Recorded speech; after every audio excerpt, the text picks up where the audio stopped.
The Office of the Public Protector has made some damning findings against the Eastern Cape Health Department. The department has found that the procurement of scooter ambulances was illegal. To speak to us now, our reporter Ayesha Ismail following this story for us. So Ayesha, of course, the PP making some findings that leaves the Eastern Cape Health Department red-faced.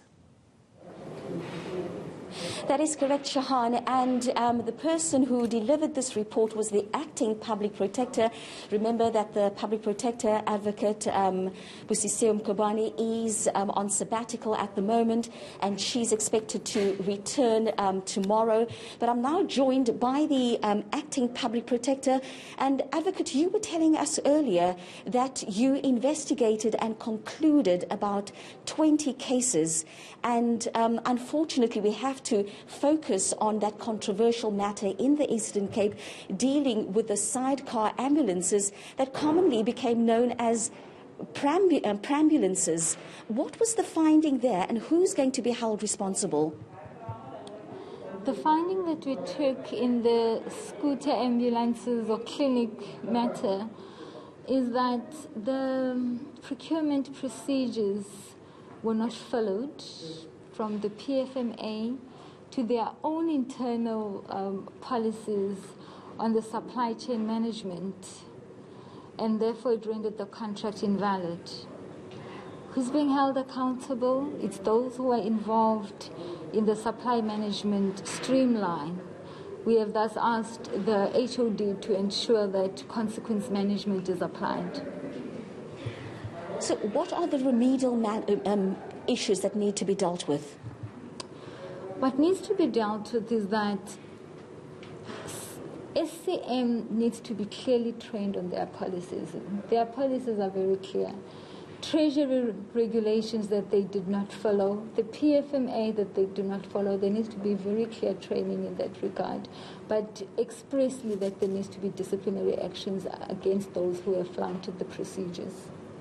And then, of course, staying with the Eastern Cape, you also dealt with a number of other complaints and allegations of maladministration in the Eastern Cape. What were those other matters that you dealt with there? The other matter we dealt with was that of the Mioka Lodge, which was brought by several complainants, wherein they had also alleged that there was an improper relationship which influenced the awarding of these tenders, which involved the NEC for transport.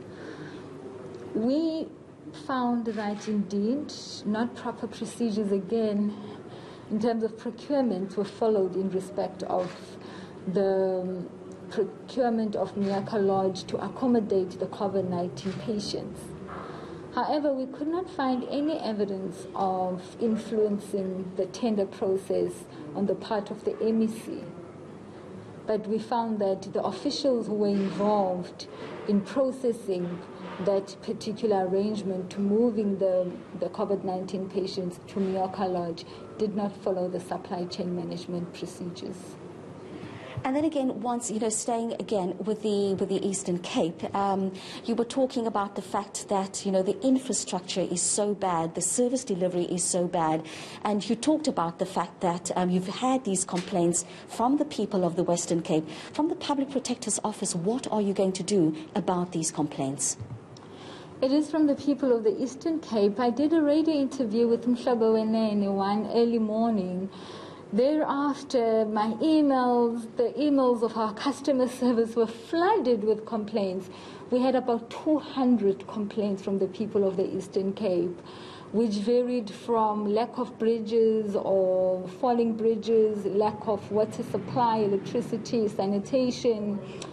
We then realized that this is clearly a huge systemic issue in respect of service delivery, because even the callers, all of them on the Mkhwebane FM, they were unanimous on the failures in terms of service delivery.